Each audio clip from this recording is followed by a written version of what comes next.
Welcome to the Solidum Lawyers channel, where legal clarity meets the dynamics of global trade.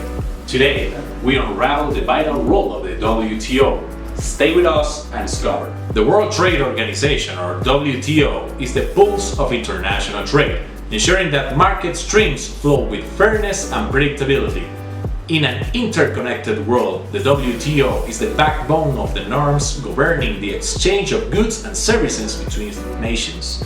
Today, we will delve into its structure, functions, and how it influences trade in Ecuador and the global scene.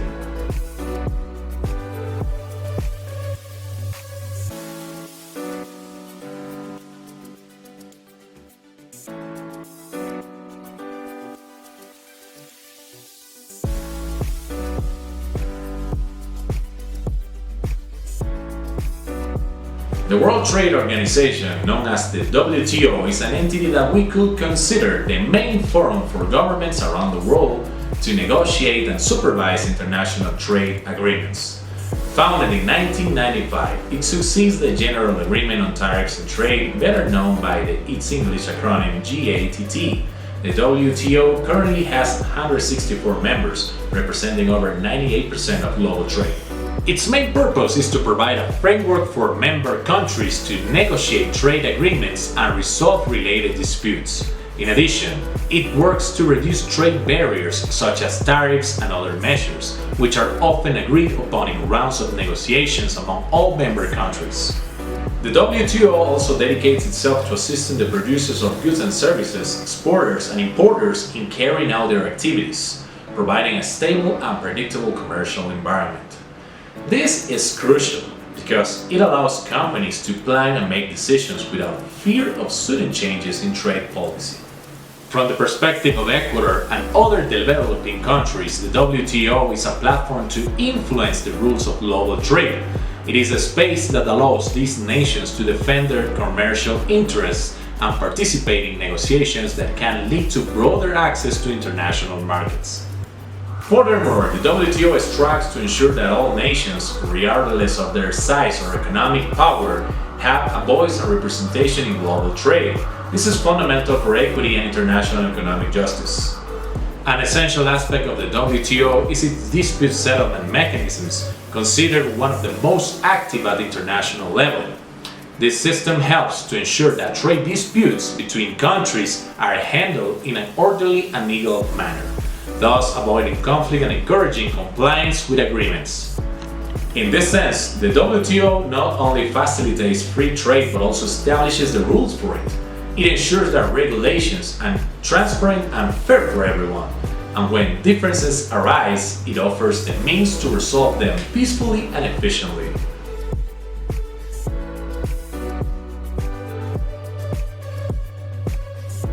The World Trade Organization, the WTO, significantly influences the trade policies of Ecuador as well as those of its other members. This influence is manifested on various levels, both in formulation and implementation of such policies.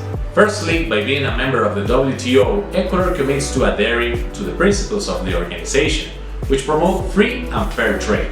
This means that Ecuador's trade policies must align with WTO agreements such as GATT, the General Agreement on Trade in Services (GATS), and the Agreement on Trade-Related Aspects of Intellectual Property Rights (TRIPS). These agreements cover a wide range of commercial activities, from the trade of goods and services to the protection of intellectual property. As a result of these commitments, Ecuador has had to review and, in many cases, modify its national legislation and regulations to ensure compliance with international standards. This includes eliminating or reducing tariff and non-tariff barriers, as well as implementing measures that promote transparency and fair competition. Additionally, the WTO provides a framework that allows Ecuador to negotiate bilateral and multilateral agreements with other countries. These agreements can grant Ecuador preferential access to foreign markets, thus opening new opportunities for Ecuadorian exporters. In turn, Ecuador must also grant access to its own market under similar terms, which can increase competition within the country, but also offer Ecuadorian consumers a greater variety of products, often at better prices. Another significant impact is the WTO's dispute settlement system. Ecuador can resort to this system to resolve commercial conflicts with other countries in an orderly manner based on international rules. This is essential for a country like Ecuador, whose size and economic power might not be sufficient to protect its interests through bilateral negotiations alone. Finally, the WTO's influence extends to fostering economic development and integration into the global economy. By actively participating in the WTO, Ecuador can push initiatives that promote its development and economic growth, especially in key sectors for its economy.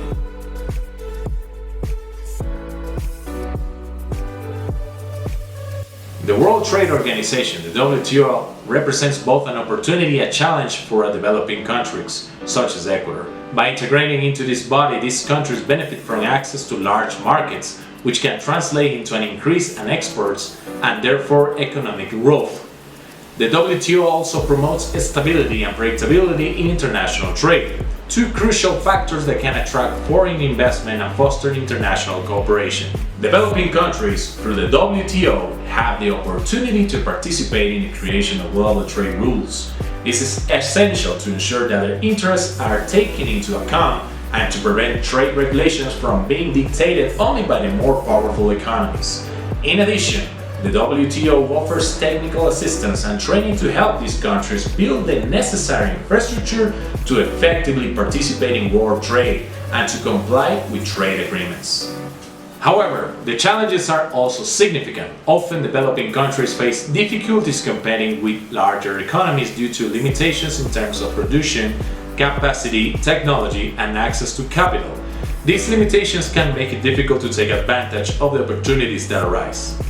In addition, adapting to the WTO norms may require regulatory changes and internal reforms that can be costly and politically challenging. These changes sometimes require significant investment in areas such as intellectual property protection, improved manufacturing practices, and updating sanitary and phytosanitary regulations. Another major challenge is dispute resolution. Although the WTO offers a mechanism to resolve conflicts impartially, the processes can be lengthy and costly, which puts developing countries at a disadvantage due to limited resources.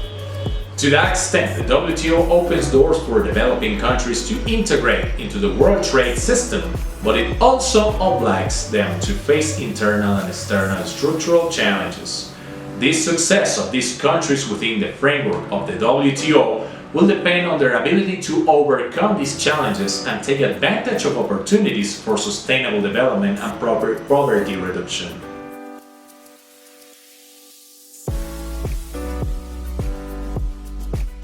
The dispute settlement mechanism of the World Trade Organization, known by its acronym DSB, Dispute Settlement Body, is a central pillar of the organization and essential for maintaining peace and predictability in international trade. This system allows member countries to resolve their trade differences under agreed upon rules. When a member country believes another country is violating a trade agreement or commitment of the WTO, it may request consultations to resolve the problem bilaterally. This is the first step and essentially a period of dialogue where both countries attempt to reach an agreement. If consultations do not result in a satisfactory resolution, the complaining country can request the establishment of a panel. This panel, made up of independent experts selected by the WTO or agreed upon by the parties, will examine the case and issue a report with its findings and recommendations. It is important to emphasize that throughout this process, transparency and due process are stressed. They involve parties, as well as third parties that are considered affected, have the opportunity to present their arguments and evidence. The panel's report can be appealed by any of the parties. The appeal is reviewed by the WTO's appellate body, which is a kind of second instant court. This body can confirm, modify, or overturn the panel's legal conclusion. Once the panel's report or the appellate body's decision is adopted by the DSB, the country that has violated the rules is expected to comply with the recommendations. If compliance is not immediate, a reasonable period may be granted for it to do so. In the event that a country does not comply with the decisions, the complaining country may ask for authorization to take compensatory measures, generally in the form of suspension of trade concessions. For Ecuador and other countries, this mechanism is crucial. It ensures that even the smallest economies can assert their rights in international trade against larger and more powerful partners.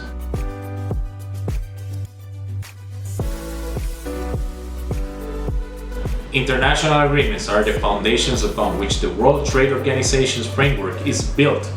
These documents dictate the clear and binding rules for global trade, and their purpose is to ensure that this trade is as free and fair as possible.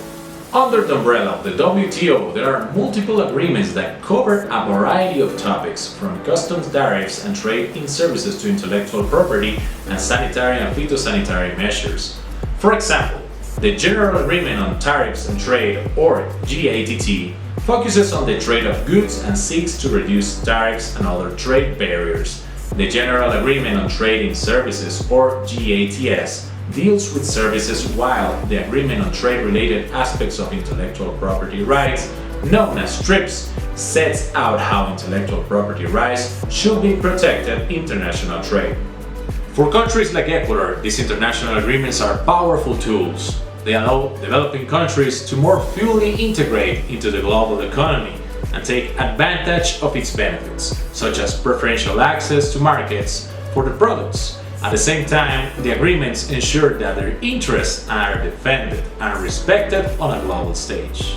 However, international agreements also require WTO member countries to adhere to certain norms and practices. This sometimes involves making adjustments to national policies and laws to conform to international standards, which can be a complex process. Moreover, these agreements provide the structure for dispute resolution.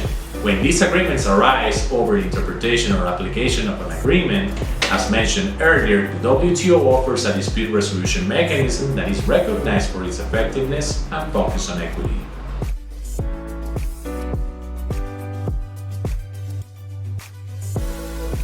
The WTO continues to guide international trade towards horizons of collaboration and mutual development. For Ecuador, an active commitment to the WTO means seizing global opportunities, facing challenges with innovative strategies.